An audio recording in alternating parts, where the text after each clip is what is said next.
Hello everybody, my name is Ann Théato and welcome to the Psychic Matters podcast, episode number 9. This week I have another incredible guest on the show and you will be blown away by the stories this lady has to share with us. Professional psychic medium, animal communicator and best-selling author Mari Cartagenova is on the show. If you have ever wondered how animals can communicate with us, or if you have ever wanted to talk to your pet to find out how they are feeling, or if you want to try to locate a missing animal, this podcast will teach you how. Not only will you be astonished by the revelation that animals are communicating with us all the time, but you will be amazed at how simple it is to do this yourself. Mari is a wonderfully talented lady who will teach you how, by being open and non-judgemental, you can talk to your pet. She'll teach you why animals in the spirit world come back to visit us and what communicating with animals feels like.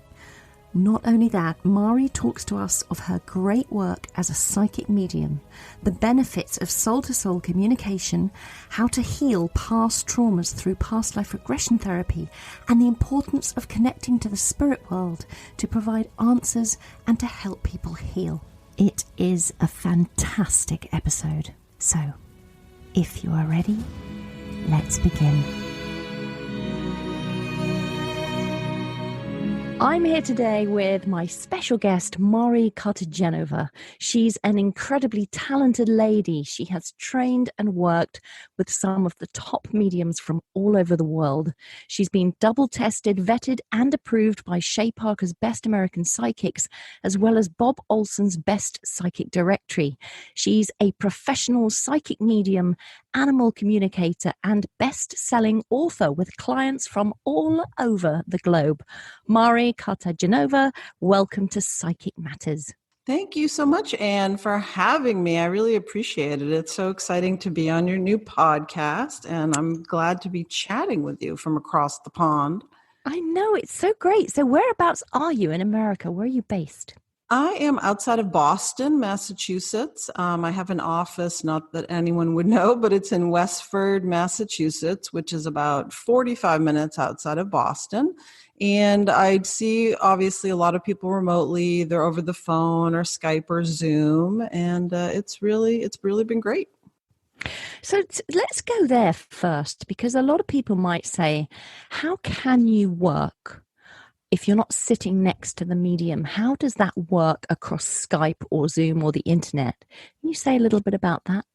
Absolutely. And I get that question a lot, especially with the animals, because I do a lot of animal communication. People say, oh, do I need to bring my horse or, my dog? And, honestly, energy is the same everywhere.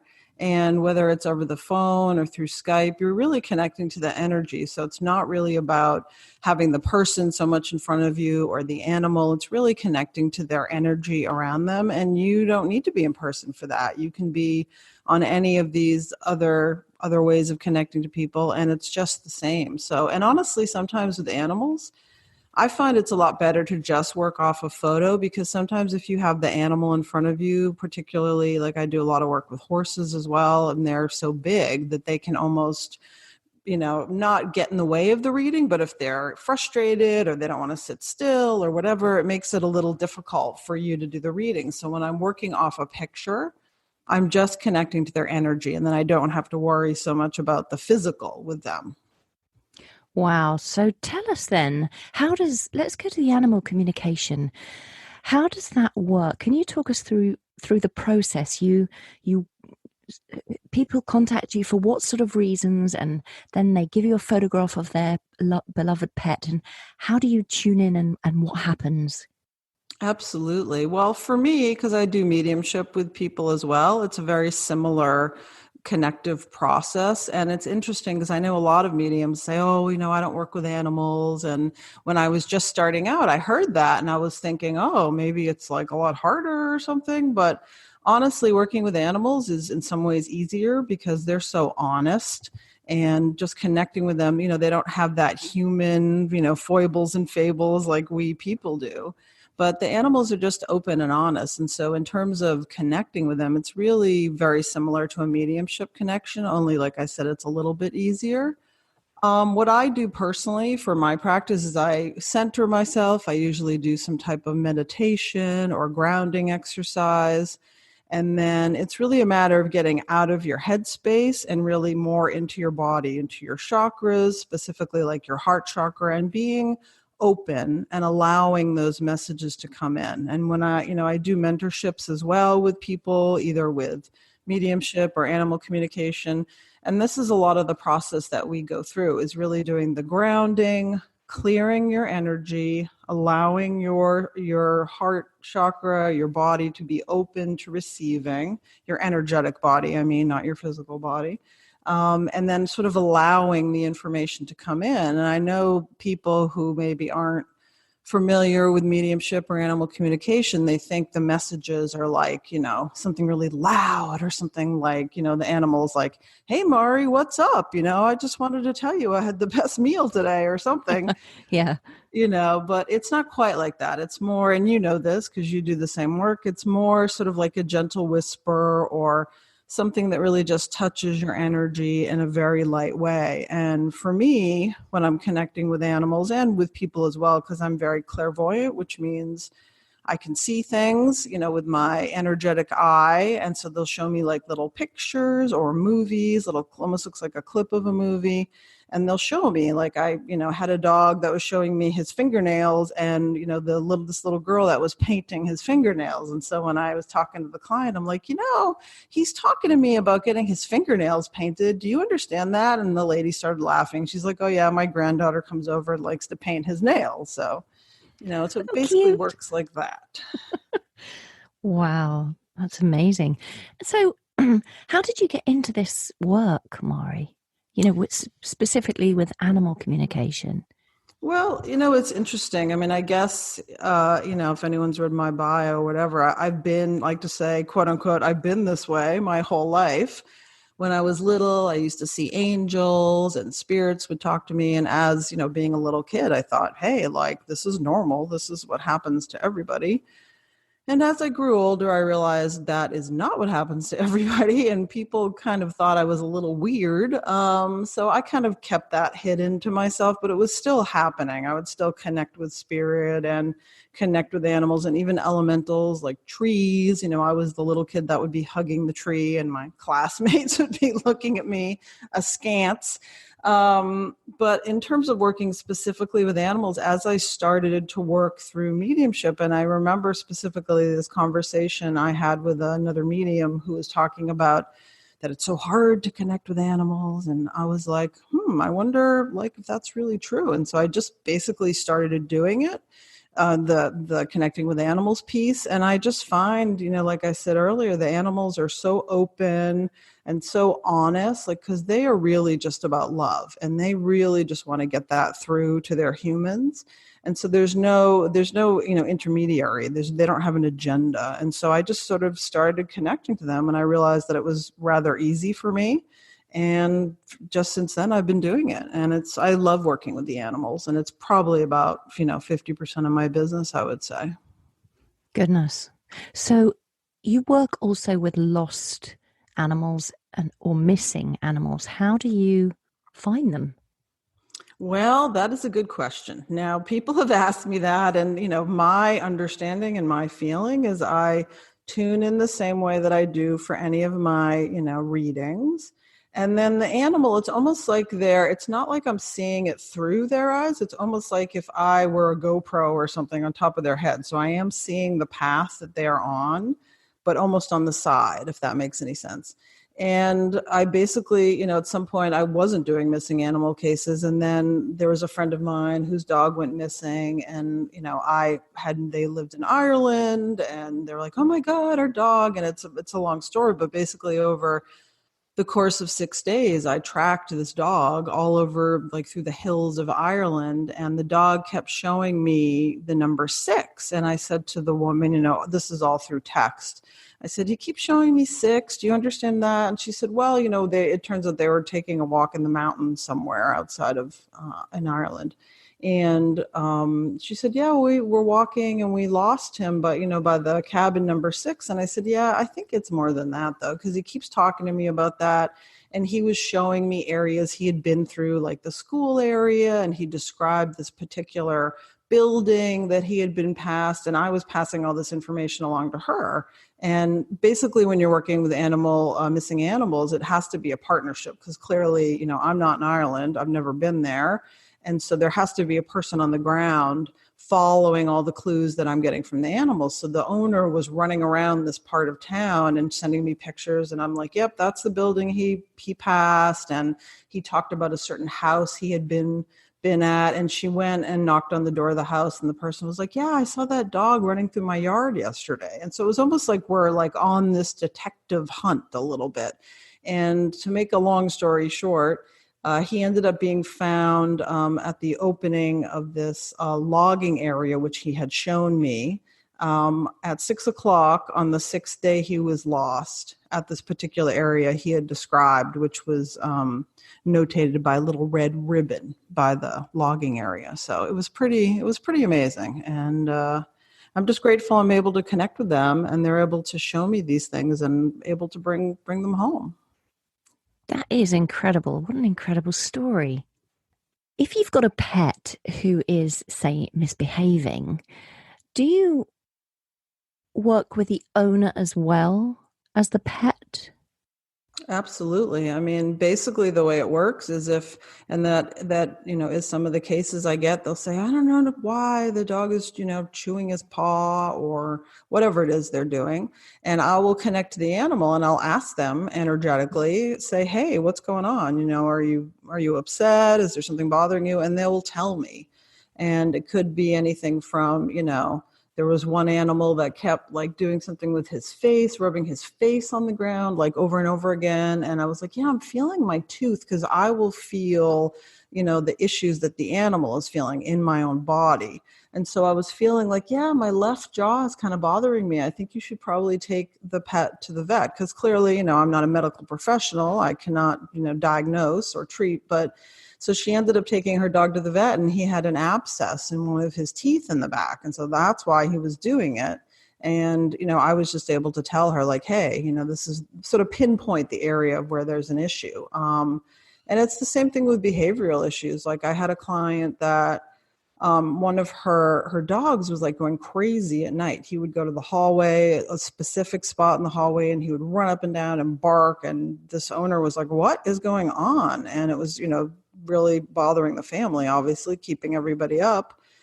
And so I talked to the dog, and he told me about there was another spirit. And I know this might sound a little out there to some of your listeners, but there's another spirit animal that had passed in the house. And he was still there because he liked the house. And even though these were new owners of the property, he just kind of liked to pop in. And so when I talked to the dog that was, that's living, I sort of explained, hey, this is this other dog. And then when I talked to the owner, she was like, yeah, the family that moved out, they had this dog that passed in the house. And I described the dog, and it was exactly the same dog that had passed.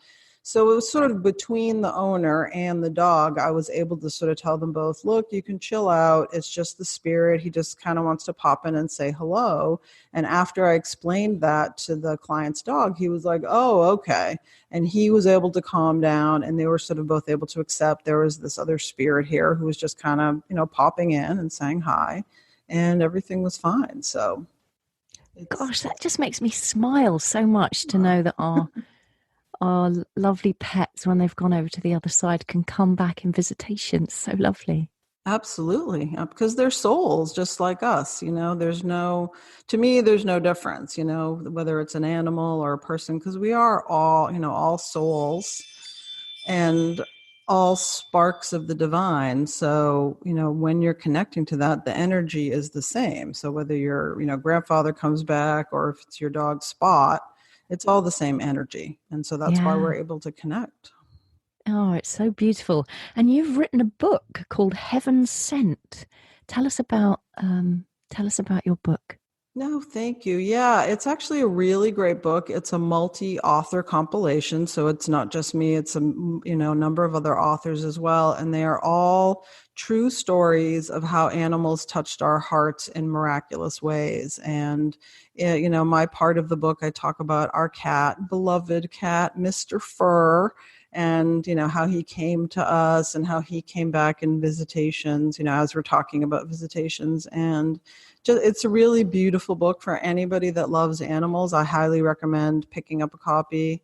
It's on Amazon and, easy to find. And it's just a lot of, I think it's like 20 or so stories of people and how their pets have helped them through crossing or through, sicknesses. And it's really lots of beautiful stories. Get your tissues out because there are some tear jerkers in there. Oh, I will have to buy a copy. It sounds beautiful. Heaven sent. I'll put the links in the show notes for this episode so Thank you. people can Thank you. find it. Mari, how would somebody at home, if they wanted to communicate with their pet, have you got an exercise that they could do? Absolutely. And it is, and people think it's, and I always tell everybody, like, I'm not magical. Like what I do, I'm not magical. I don't have any special powers. Anyone can connect to their animals and their loved ones if they want to. It's like I tell people, if you wanted to be a bodybuilder, you'd go to the gym and you'd cut carbs and all that kind of stuff. You would train yourself. So in terms of connecting to your animals, I developed a really easy exercise, which I call Cora, Cora. And it's basically clearing your energy, which would just basically be sort of surrounding yourself in a bubble and imagining all of the energy, anything you don't need sort of dripping down into the ground. The O is opening your heart chakra, the green heart chakra energy, and sort of allowing any of that information to be able to come to you. The R is releasing expectations, which is a big one because people are always thinking that, their animals are going to have some, or even their people are going to have something, like the lottery numbers or something, but it's not so much that. So it's really, the R is for releasing expectation and just allowing whatever there is to come to them. And then the A of the Cora is allow the information to come in. So it's a matter of basically sitting down, allowing everything to come to you as it is. You have to first make sure that you are open and sort of in that meditative or receiving state, and then don't judge whatever they're giving you. I mean, the animals will tell you, I don't want to say the strangest things, but, sometimes they'll talk about, like, I don't really like my owner, or, this, like, I had one cat that was talking to me about, he showed me this really weird toy and I was describing it. I'm like, this looks like a green fuzzy pea pod. And to me, that didn't really make any sense. And then the owner ended up sending me a picture of this cat with this fuzzy green pea pod toy. So it's a matter of allowing what comes to you and not judging it and just basically being open. So it's sitting, being open, receiving, and allowing the information to come in without judgment. So that's, pretty an easy, it may sound a little complicated, but it's really not once you sit with that and practice the steps. And if anybody needs any clarification, certainly they can shoot me a text or a message, and I'm happy to send them that exercise as well. Oh, that would be fabulous. And again, I'll put your contact details on the show notes too, and we'll talk Perfect. about those at the end of this podcast, so people can find you. And another thing you mentioned was that you do workshops for people to learn how to do this. So do you want to say a little bit about those? Yes, absolutely. I mean, given now that we're in the age of the coronavirus, everything has changed a little bit. But I certainly, in my local area, I do workshops on connecting to animals. I do some classes now online to be able to connect to your animals. And then I offer a mentorship. There are some people that, for whatever reason, just want to learn one-on-one. And if you do a mentorship with me, you have my full attention, and we can meet for, between 4 and 10 sessions.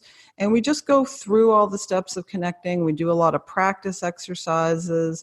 And, I have a lot of information that I can send you about connecting to your animals. And people really like that. They really enjoy having that one-on-one time with me where I can walk them through all the steps and practice and give helpful notes and stuff like that. So I'm doing that online, and certainly once the coronavirus, God willing, goes away, I'll be doing it again in person as well. Well, that's brilliant. So I'm sure people would be very interested in that. That sounds absolutely fascinating and nice to be on a one-on-one as well with something like that. I think that's a really wonderful way to work. Thank you. So you say animal communication is 50% of your work. So talk to us about the other 50%. What else do you do, Mari? Well, I would say along with the animal communication, and my air quotes is regular mediumship or connecting with people's loved ones that have crossed over. That's a big percentage of my business as well. And certainly also people come to me for psychic readings if they need help with, what's going on in my life in the future, or, what's going on in my job or romantic relationships. And also there's something that I do called soul readings, which is really more about, your past lives and what your soul is really aching to do in terms of like your direction. If you're sort of feeling lost, like, I don't know what to do with myself, I feel like there's something I should be doing, but I'm not sure what it is. That's really more of a soul to soul reading, really connecting on the soul level and sort of figuring out what you've done in the past and where your soul would like to go in the future. So that's something that I do as well. So there's, multifacets to my business, and I just love working with people. And I'm a licensed therapist. So prior to doing this, I was working with people in that way. So for me, it's really about the healing, whether it's through the animals, through the mediumship, through the soul to soul. It's all about providing answers and helping people heal with whatever issue they have going on. Tell us, Mari, that sounds just incredible, all the different skills that you have. Tell us more about the soul work, because people might be very interested in that. What kind of things, can you give us an example of a soul to soul reading with somebody, how that might go? People may be more familiar with a psychic reading, or they may be familiar with us being able to bring through people from the spirit world with messages, but perhaps people aren't quite as au fait with soul readings. So how do they work? Well, it's very interesting, and it's not, I wouldn't say it's a common part of my business because it's not something that everybody really is interested in or feel drawn to. But for certain people, they really just have this like yearning, like, I know I need to be doing something and I don't know what it is. And the soul reading for me is really connecting with them on an energetic and soul level, as opposed to connecting to a loved one or to an animal. I'm connecting directly to the client and almost going into through their past lives and things that have happened to them. And spirit will just sort of drop things in. Like I had a client and I was connecting to them and I kept seeing them in a past life working as a farrier or working as around horses. Farrier is somebody that shoes the horses. And that during this connection, I felt like myself almost getting kicked in the stomach, or there was a blow. This person ended up getting kicked by a horse. And as I connected further with them, and as we chatted after about this connection, this person said, I've always been terrified of horses. And anytime I ever go to the barn with my daughter, I can't walk behind the horses, and I've never had any accident. I've never had anything happen. But she just had this almost like deep-seated fear of walking behind the horses. And after we did this reading, she was like, oh, well, now I understand, because it wasn't from this lifetime. It was from a different lifetime. And that sort of helped her put a little bit of perspective on why she was having that feeling. So you can sort of work through any type of issues or fears you have during this lifetime, or in terms of where you should be going.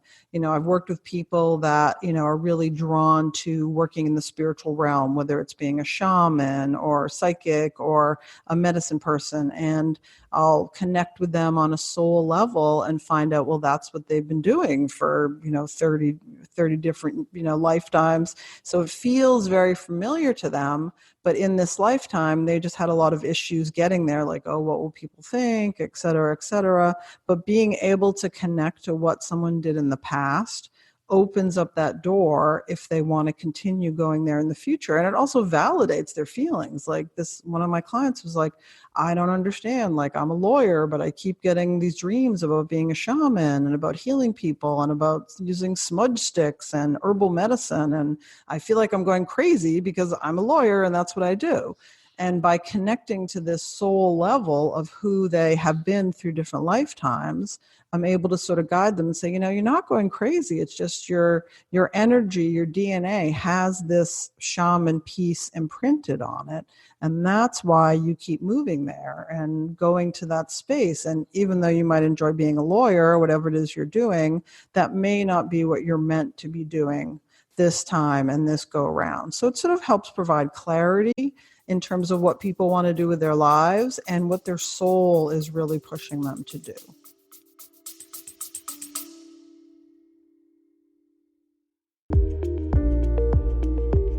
Eye-Opening Moments podcasts are real-life stories of adversity, encounters, and perspectives.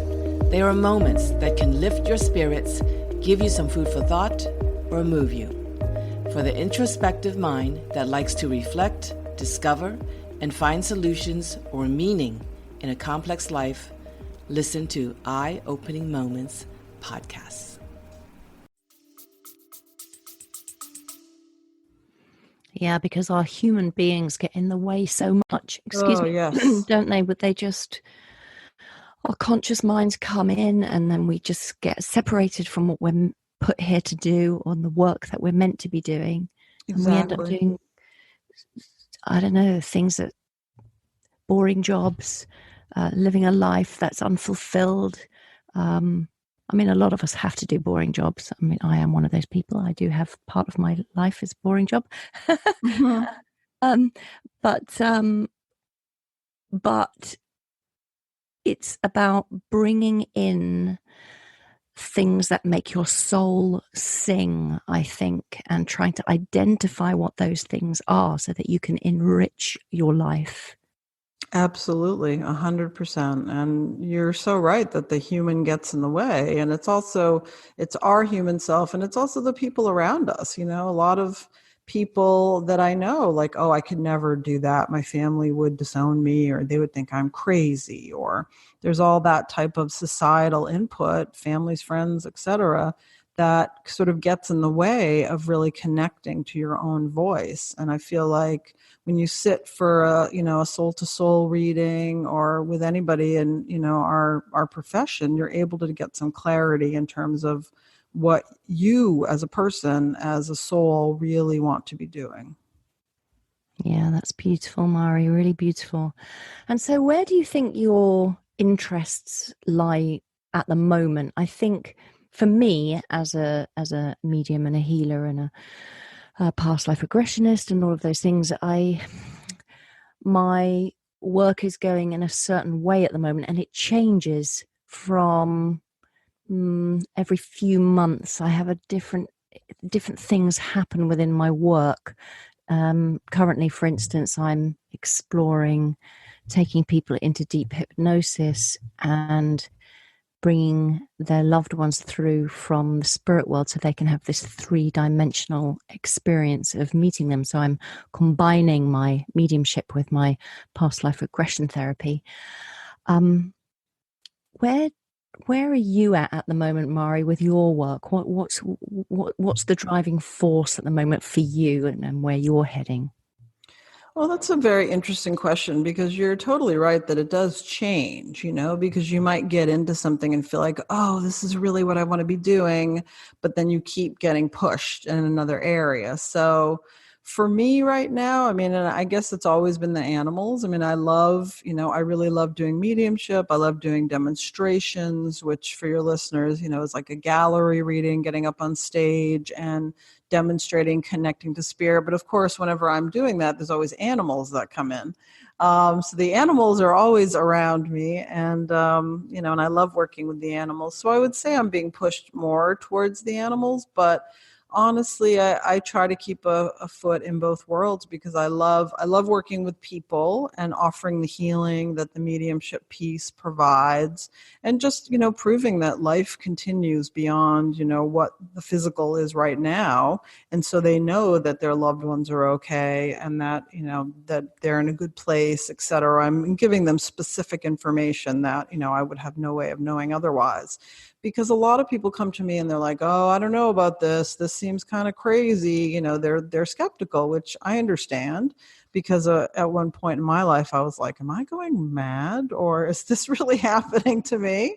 Because you don't really know until you really sort of dive into it. So I love providing that healing. And I feel like my therapeutic background, is really well suited for that, because people will come and perhaps they had a fight with their dad before they passed, and just trying to work out all those pieces so that the person that is still here has some peace, and the soul that is crossed knows that their daughter, for instance, has heard them and has heard their apology. And that way both parties, the past and the one that's here, can both move on in a way. So it's providing that, energetic closure for both parties. And I love that. And I never really want to give up working with people.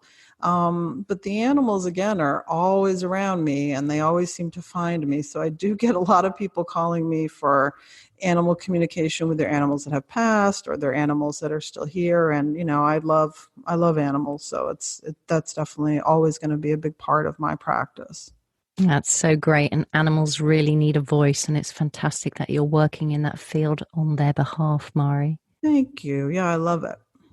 So where can people find you? People want to come and see you. They want to come to you for a reading. They can come for psychic or soul to soul or tarot or past life or animal communications. They can come for your workshops.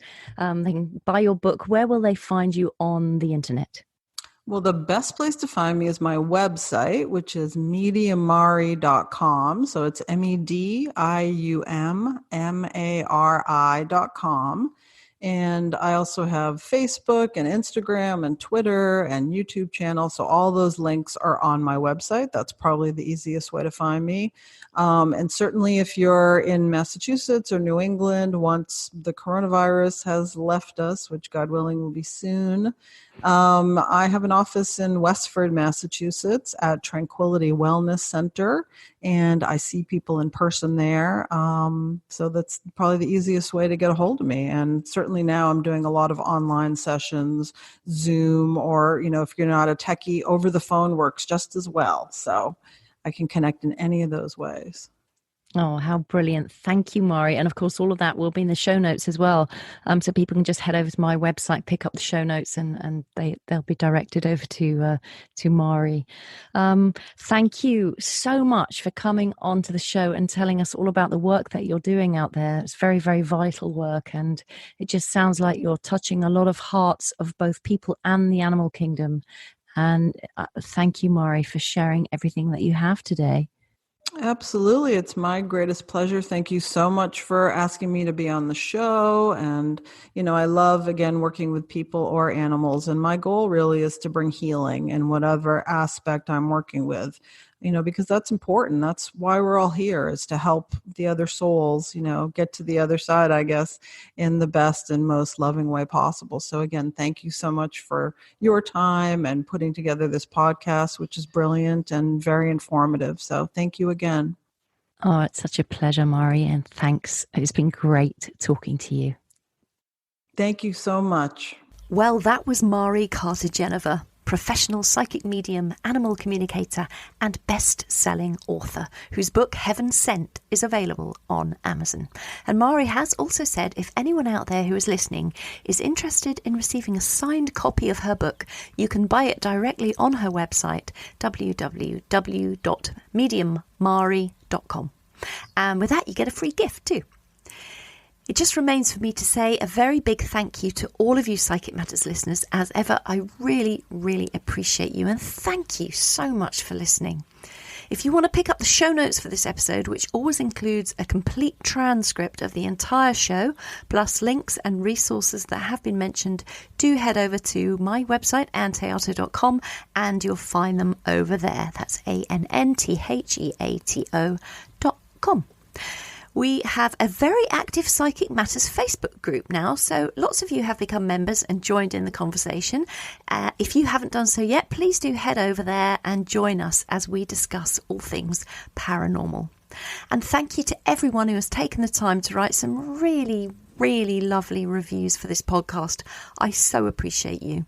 And if you haven't done so yet, can I ask you to go over to Apple Podcasts and write an honest review? That would really help so much with algorithms and ratings and so on and so forth. Have a fantastic couple of weeks, everybody, and stay safe out there. And do try talking to your pets this week and let us know how you get on. Until next time, my name is Ann Théato. And thank you for listening to Psychic Matters.